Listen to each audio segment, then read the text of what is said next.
Hey guys, I want to welcome you back to another episode of Pistons Talk Podcast. Hope you guys are having a great Saturday evening. As I said last night on the post game show, I did want to talk to you guys for a couple of minutes in a podcast for today. Now, there has been a couple of topics, a couple of things that I think we can discuss and talk about. If you're on YouTube watching this right now, you're probably looking at the title. Detroit Pistons haven't called about Michael Porter Jr. question mark. So that was a topic yesterday that I saw across my timeline. And we're going to get into it. It's the first topic of today's show. Don't want to waste your time on this. So I am going to make myself a little bit smaller on this so I can put a tweet on the screen for you guys. So let me do that right quick. And this is what we're going to get into with the Michael Porter Jr. stuff. So the very first tweet was shared by Evan Sedry. If you guys know who that is, he's a NBA journalist for Forbes Sports. Oftentimes does post a lot of NBA news. And this is a post from him yesterday. It says the Bucks, Pistons, and Warriors are among teams who have checked in with the Nets on Michael Porter Jr.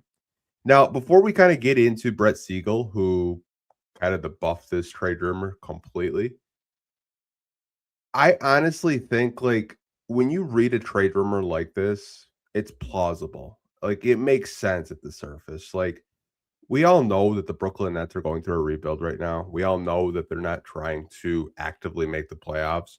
And Michael Porter Jr.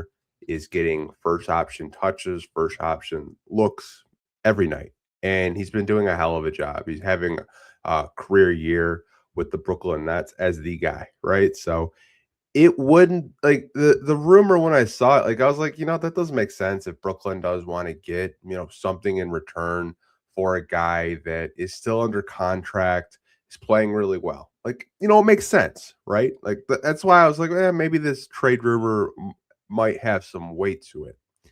And within an hour, Brett Siegel, if you guys know who this is, he's a clutchpoints.com national reporter, has a lot of sources. He talks to NBA teams. So he saw this post, he quote tweeted it, and this is what his tweet says.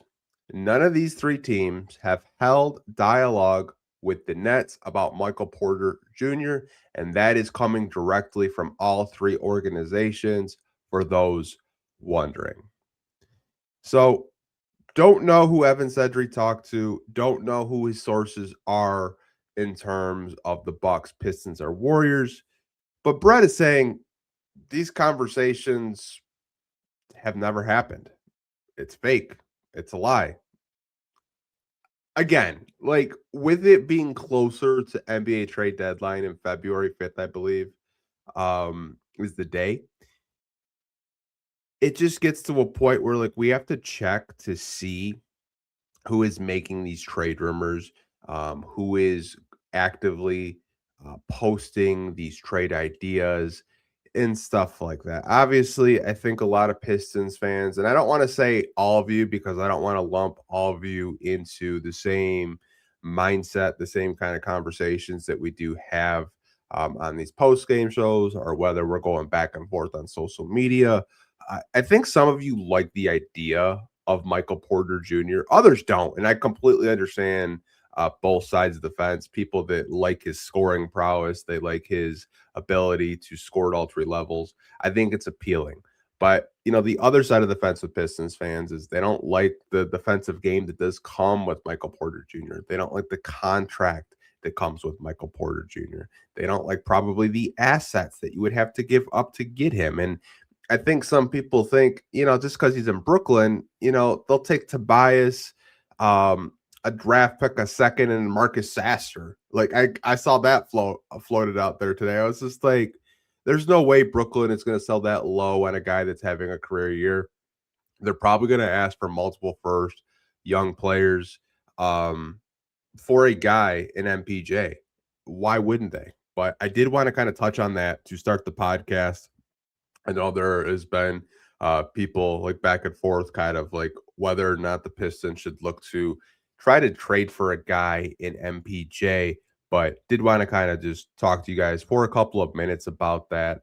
Again, could he get traded at the deadline? I think so. I think if a team is willing to pay what Brooklyn wants, I definitely think that he could be dealt if the package is right. Um, as it relates to the Pistons, everything that we're hearing so far has been very quiet, and that's something that Trajan Langdon and this front office, since they've come here, like not a lot of things get leaked out, not a lot of things, surface uh, in terms of talking with reporters. They keep it very close-lipped. Like last year, I don't think anyone saw Dennis Schroeder. Like no one really saw the Dennis Schroeder trade. Obviously, we could see that they needed a backup point guard. We got to guess. I was like, yeah, Dennis Schroeder makes sense for them, but the Pistons actively weren't linked to Dennis Schroeder. They just weren't. They put themselves in a trade to get him dirt cheap. Um, and I think any trade rumors that you do see, at the end of the day, like we have pretty good indications from this front office that they don't leak information out, right? So just kind of remind yourself that as a Piston fan, anytime you do see trade rumors across your timeline, whether it's like on Instagram, Facebook, Twitter, or wherever you do get a bulk of your Detroit Pistons news, updates, and rumors. But did want to kind of touch on the Michael Porter Jr. Fake trade report from Evan Sentry. Hope that does kind of explain what was going on yesterday, because I saw a lot of Pistons fans and even like local media here post it, and exciting Evan as a source. But I do want to kind of stick with the trade rumors as a whole. The Hoop Collective podcast spent a couple of minutes talking about the Detroit Pistons this week. Tim McMahon, in particular, was talking about the Pistons. And obviously, if you guys know Tim McMahon, knows the Dallas Mavericks inside and out. He was at the Pistons Mavericks game. I think he did have an opportunity to talk with people that are decision makers with the Detroit Pistons. I'm going to put a quote on the screen from the Hoop Collective podcast. And this is what he said. It says, quote, "I can tell you they're not looking at it as we have to be aggressive before the deadline. They're not going into the deadline with an aggressive mindset. They're going into it with an opportunistic mindset." Now, that just screams Trajan Langdon is still, preaching we're not going to skip steps. We're going to stay patient. And we just talked about the Dennis Schroeder trade. Like that wasn't an aggressive trade. That was an opportunistic trade. Because if you remember, the only reason why the Pistons got him was because it was this huge Jimmy Butler. I think it was like a 4 or 5 team trade. And he got rerouted to Detroit for like KJ Martin, Kenny Martin's son, in a second that they acquired from Philly. So basically a second round pick for Dennis Schroeder. That was a very opportunistic trade. And I think that just kind of speaks volume in the type of general manager and a president that Trajan Langdon is. He's not looking to be aggressive right now. I'm not saying that he'll never be aggressive, not saying that he won't make those big swings or those big trades, but everything that we've heard from him, whether it was at this Detroit Pistons media day in August, whether it was September, excuse me, whether it's been, podcast appearances with the Zach Lowe show when he was on Zach Lowe being asked about, are you going to be aggressive? What are you going to do with contract extensions? He's been very reserved. He's been very calculative. And I think that's the type of general manager that he is. He's just not going to make an impulse trade just to make a trade. He's just kind of look around, survey, seeing what this team needs. And I think he's still in evaluation mode, which I can understand given he has not drafted any of these guys outside of Ron Holland, Chaz Lanier, and Bobby Klitman. All of these guys are Troy Weaver draft picks, and understand that, there are guys that are under contract extensions right now. Like Jalen Duren every time I read, like, the price keeps going up with the reporters. During the summer, it was 30 million.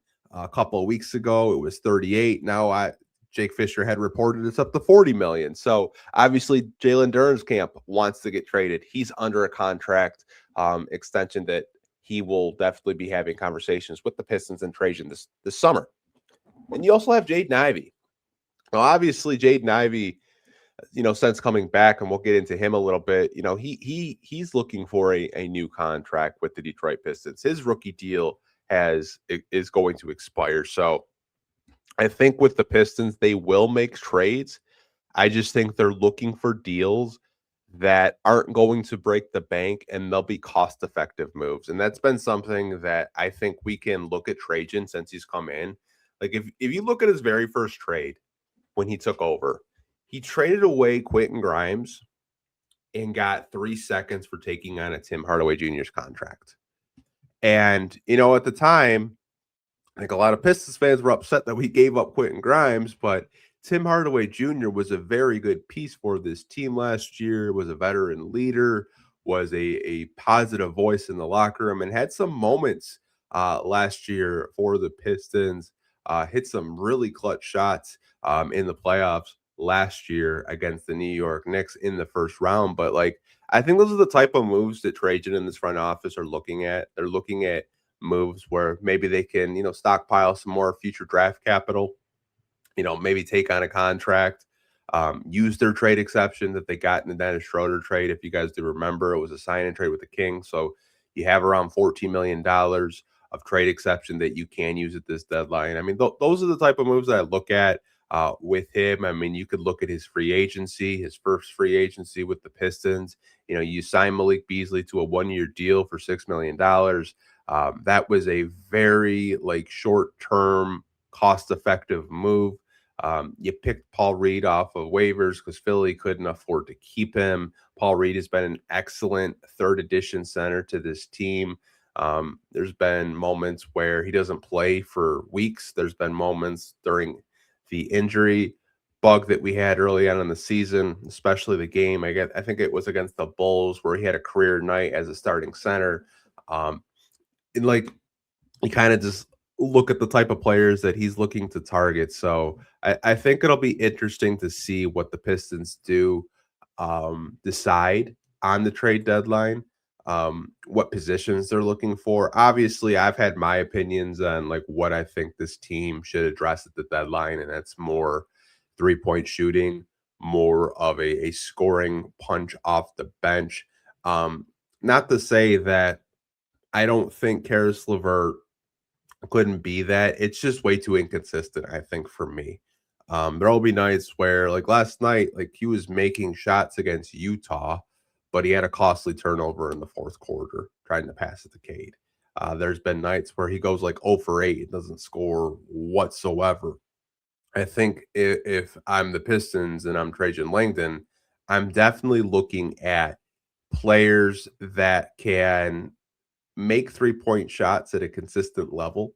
I'm looking for more playmaking because I think right now having Karras run your second unit, Jaden Ivey is still kind of dealing with the minute restrictions, and we'll get into him in the next segment. But I think if I'm the Pistons, I'm definitely looking at more 3-point shooting, possibly some playmaking, and if the opportunity does present himself, maybe you do look at acquiring a guy that could take a little bit off the scoring load from Cade Cunningham. You never know who's going to become available over these next couple of weeks with this trade deadline. Now, I know I just kind of talked about how the Pistons are looking to make cost-effective moves, and there could be some players out there that could definitely be a consistent scorer. Like the first player that just popped in my head, and he plays for the Washington Wizards, is CJ McCollum. I don't know what Washington is really looking to do. Obviously, they're a rebuilding team. Don't really know what CJ wants to do in his career. If he's happy of just kind of being that vet for young guys, or does CJ want to, kind of compete in the playoffs, or compete for a championship. I know he's been linked to the LA Clippers, which I think would just be a disaster. I think they have enough old vets over there. Obviously, Bradley Beal's out for the season. They have James Harden, but hey, maybe CJ McCollum does become available. I think he's a guy that could definitely help this team. But just a name that I'm just floating out there. I'm sure there are some other scoring punches that could be cost effective, where you don't really have to, dip into your asset pool in terms of draft capital too much, or young players, because you want to see what these young core players in Cade Cunningham, Jaden Ivey, Sir Thompson, Ron Holland, Isaiah Stewart, Jalen Duren can do this season. Obviously, they're the number one seed in the Eastern Conference right now, sitting at 24-7 the first 31 games. But it'll be interesting to see what Trajan Langdon and this front office does look to do and be opportunistic in this trade deadline and their approach to the trade deadline. Obviously, I think Trajan probably wouldn't expect this team to have 24 wins. I remember one of his very first press conferences when he was here with the Pistons. He thought this would be more of a play-in team last year and maybe have 28 wins, but they were a 6th seed and they won 44 wins. So I'm sure his expectations with this team weren't number one seed, weren't 24-7 the first 31 games, if you did ask him. But it's a good problem to have if you are a Detroit Piston fan.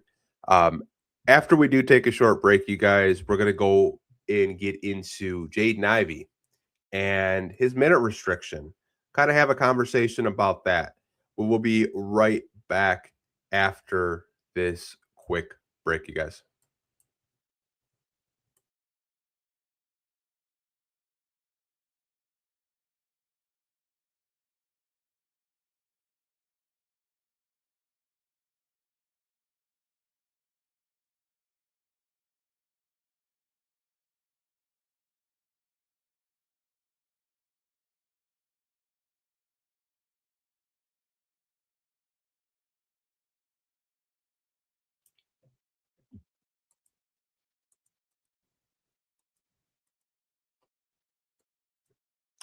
Okay, we are back. We're going to get into the Jaden Ivey conversation now.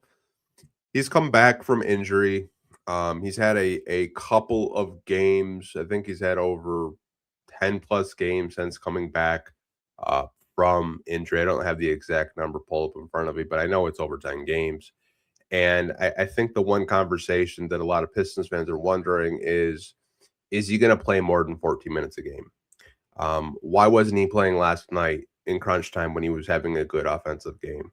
Now, this was a quote from a couple of games ago from JB Bickerstaff, directly asked by Omari Sankofa with Jaden Ivey and his minute restriction. So this is the quote that we're going to put on the screen, and it reads, quote, "He's coming along. He's not in an easy position by any means, but he's coming along, gaining his confidence, understanding where he fits. We want him to be aggressive. We want him to play." Now, the quote at the surface, obviously, we can add context to the situation. Jaden Ivey missed 11 months after breaking his leg, rehabbing, getting back into shape, getting strength back in that leg. So we can add context to that situation. Now, if you've been paying attention since he's come back, he has only been playing around 14 to 18 minutes a night. He's played over 21 minutes one time since he's come back from his arthroscopic surgery. Okay. Now, I do see him gaining confidence. I do agree with JB Bickerstaff in that assessment. I think every time I've watched Jaden Ivey since coming back from his knee surgery, he's looked good. There's been spurts where, defensively, he looks really good. He's fighting off at the top of screens, being active, trying to get steals, communicating, rotating. He's been really good defensively. I think offensively, there have been maybe a game or two where he's not shooting the ball the best, but he's looking to, pass the ball if the play kind of breaks apart. Last night, he was just shooting the shit out of the ball, and you love to see that. Obviously, he was a player last season that shot over 40% from 3 on 5 attempts a game. And it looked like he was starting to figure stuff out, especially after that West Coast trip. He was starting to figure out how to uh, score and then play make and then just kind of play off a Cade and lead that second unit. But it's just a situation right now where he's not getting a whole lot of playing time due to the restriction, due to the minute restriction. And I don't know when it's going to get lifted. There's been no indication when it could get lifted. Is it a certain games? Is it 20 games of him playing 14 minutes and you up it to 20? I don't know. I hope so. Because there have been, nights where I think he's playing really good and he's at 13 minutes by the third quarter and you don't see him for the rest of the night. You don't see him for the fourth quarter. So it's a very annoying, frustrating situation. Um, as a fan, I can 100% agree with it, but I think in the back of my head, I was like, maybe he's on a regimen, maybe it's a plan where they're just going to play him 14 to 18 minutes for the first 20 games, see how his body is, see how he's feeling, and if he feels fine, the doctors clear him to play 20 to 25 minutes. Maybe it's that type of plan, but there hasn't been transparency, I think, from the Pistons medical staff. And obviously, I think as fans, that does kind of get annoying because we see him out there, he's playing really well, but like how much is too much? And we don't know.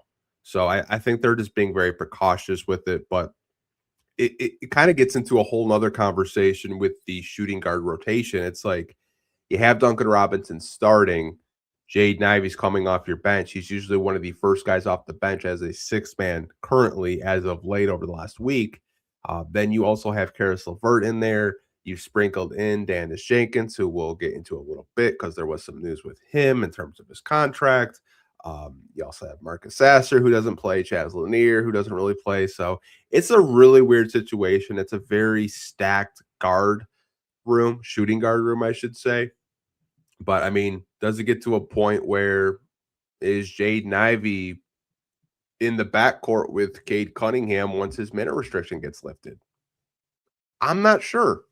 I'm not sure the way the games are played right now. I think Duncan holds so much gravity as a 3-point shooter, but defensively, I think we can all agree it's really bad out there. There are nights where he does try. There are nights where he looks not to, get beaten off the dribble constantly or backdoor cuts. But I think we can all assess that Jaden Ivey defensively is much better than Duncan Robinson. Duncan Robinson is just a better 3-point shooter. He's better at coming off screens, putting the ball on the floor and getting to the basket. As of right now, right? Jaden Ivey is still kind of rehabbing with that right knee, maybe rehabbing the leg that did snap and break last year. But just to say, it's a really confusing, frustrating situation when the guy is just playing really well and then he doesn't get rewarded any type of playing time in a close game, especially last night. Like, I would have just played him an extra 4 minutes just to see how he feels if, the shot was still falling. I mean, what does it hurt? I mean, he played 14 minutes. What's another 4? I don't think it would have hurt. But hey, I'm not a coach. I'm not a team doctor. That's just my kind of fan speak leaking out a little bit.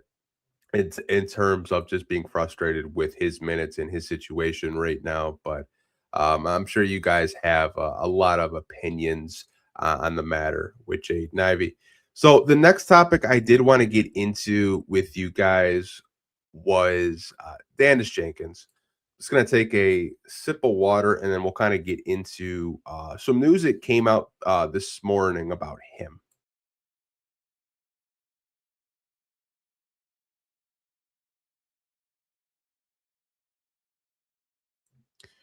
Okay, so with Dannis Jenkins, he was cited from Jake Fisher as part of the Mark Stein Substack articles that are paid for, by the way. So if you don't really pay for the Substack, you probably didn't see this. But this is a quote from Jake Fisher as it relates to Dannis Jenkins. It says, quote, there is growing expectation that the Detroit Pistons will indeed soon convert Dannis Jenkins from a two-way deal to a standard NBA contract. Now, as we're recording this podcast right now, Dannis Jenkins is sitting at 25 games played with the Detroit Pistons. Now, he's a two-way, so he's allowed to spend an additional 25 more games until that contract does expire. And the Pistons are looking to make him a standard contract. Now, I think this is the correct move for the Detroit Pistons. I think he has earned the right to no longer be a two-way deal. I think he's earned the right to uh, be a standard contract on this team. He has shown the ability to hit big shots, defend, facilitate, and I think he's earned the opportunity to be a standard contract. Now, what could a deal look like? I'm not entirely sure. I'm sure the Pistons would like to get a multi-year deal done to have him under contract. And what it means for the roster. We had Zarek on about a month ago, and I think his assessment is very sound, and I think I could see the Pistons doing this. Now, when we had all these injuries, when Tobias was out for, I think, 11 plus games, they decided to pick up Isaac Jones off of waivers from the Sacramento Kings, right? I think what he said, and it still kind of echoes in my mind. He said, what I could see the Pistons doing is converting Dannis into a standard contract, which that's what the reportings are indicating, and converting his two-way spot, speaking of Dannis's two-way spot, to Isaac Jones, because Isaac Jones plays a lot of games with the Motor City Cruise. And I think the Motor City Cruise as a G League organization, they really like what he does offer. Oftentimes, he's actually playing power forward. They kind of run double bigs down in the G League with Tolu Smith and Isaac Jones. So you could see two of your two ways in Tolu Smith and Isaac Jones be down in the Motor City Cruise under head coach Jamel McMillan. And Dannis stays with the Detroit Pistons, getting a standard contract. And I point to this player, and he's not on the Pistons. This is when Trajan was in New Orleans. Jose Alvarado kind of has a similar path to what Dannis Jenkins could have. Now, Jose Alvarado was undrafted. The Pelicans obviously picked him up and eventually did convert him to a standard contract, a cheap contract, by the way. I think that's what Trajan Langdon and this front office could look at doing is once Dannis's two-way does expire, once he's available to sign an NBA standard contract, the Pistons will lock him up for a couple of years and have him as a cheap guard on this team that you have at the end of your bench. Maybe possibly he can get into backup point guard duties as he does get more reps with the starters and more familiar with JB Bickerstaff and the players on this team. But I think it's a good sign that he will be on the Detroit Pistons roster as we do get closer to the playoffs. Again, we're 31 games in. He's got 25 more games until that two-way does expire, but I think all signs are pointing for him to get a standard contract with the team, and he will be on the roster come playoff time if you're the Detroit Pistons. I know a lot of fans were asking, like, what happens come playoff time?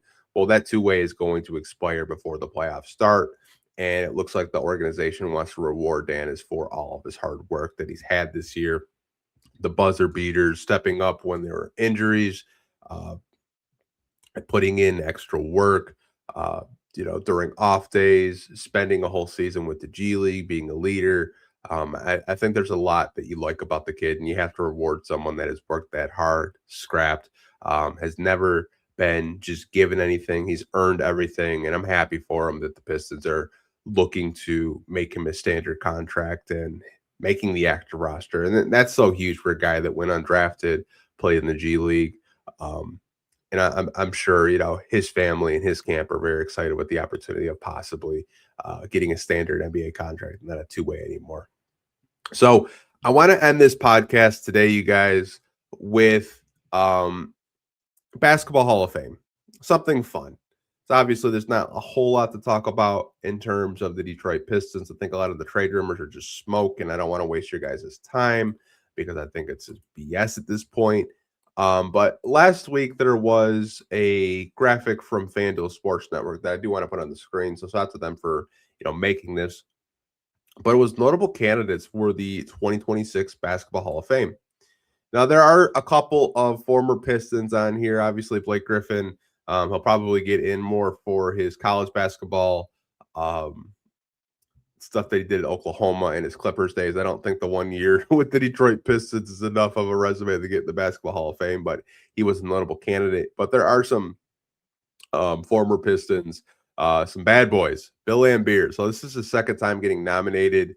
I think from his college career to what he did with the Detroit Pistons to his WNBA head coaching career. I think Bill does have a hell of a resume. I think it just gets to a point where, like, someone had mentioned this to me with Bill Laimbeer, that it's going to be a hard sell just because of just all the physicality that the Pistons had with the Celtics and Larry Bird, and just like the hard fouls and just playing hard, which I think is so stupid. Like, you reward a player for what he did on the court, obviously, but the guy has won 2 championships as a NBA player, and then he won an additional championships with the Detroit Shock, 3, I believe. So the guy's got 5 championship rings, playing in the NBA and also coaching the Detroit Shock.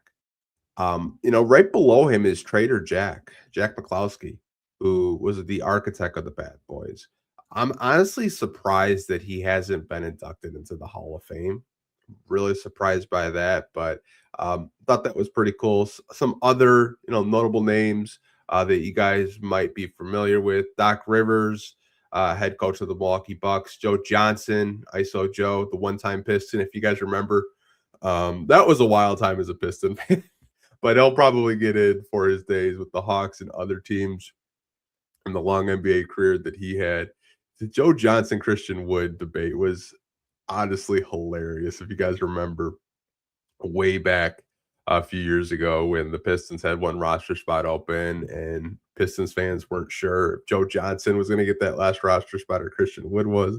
Obviously, Christian Wood did get that last roster spot.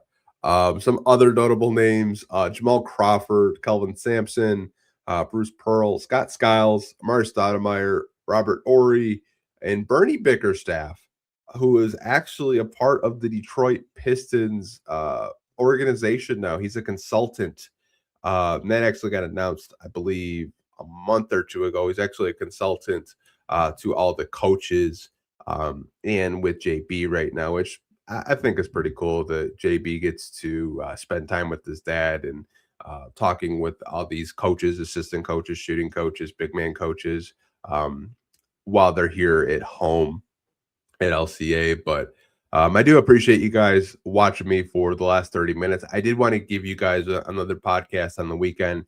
I know a lot of you look forward to these weekend podcasts. I try to find topics throughout the year, throughout the season, I should say, with these, podcasts on the weekends. The Pistons do play again tomorrow, which I will be doing a post-game podcast for that, but they play the Clippers to end the week, which, if you're a Piston fan, don't expect them just to have a win just because the Clippers have struggled this year. The unction, as I call them, because they're old as shit. Like, you guys are probably going to laugh when they show the graphic of how old they are tomorrow. I mean, it's a bunch of, early 30s to mid 30-year-olds. But, they can still play. They are looking to win more games because they don't want OKC's draft pick to be that damn good, because the Thunder have their draft pick from the Paul George trade. It is still paying dividends to this day, believe it or not. Clippers are going to Clipper, but yeah, the Pistons do play the Clippers on that West Coast trip, and I think they end the West Coast trip finishing off with the Lakers at 10:30, which will be an NBC national game. It did get picked up, if you guys weren't aware, That'll be next week, I believe Monday or Tuesday. I don't have the schedule I'll pull up in front of me. Probably Tuesday if I did have to guess. I don't think it's a back-to-back, but they play the Clippers and the Lakers, these final two games on the road. But again, appreciate all you guys listening and watching me talk about, the Michael Porter Jr. stuff today, what Trajan and the Pistons could possibly do, the Jaden Ivey minute restriction conversation, Dannis Jenkins eventually getting converted to a standard NBA contract, and kind of just looking at the notable basketball Hall of Fame candidates. Hopefully, Bill Laimbeer and Jack McCloskey do get in. I think they deserve it. As a Piston fan, being 100% biased here, but we will see you guys tomorrow on our post-game show against the Los Angeles Clippers. Hope you guys are enjoying your weekend. And as always, go Pistons. Peace.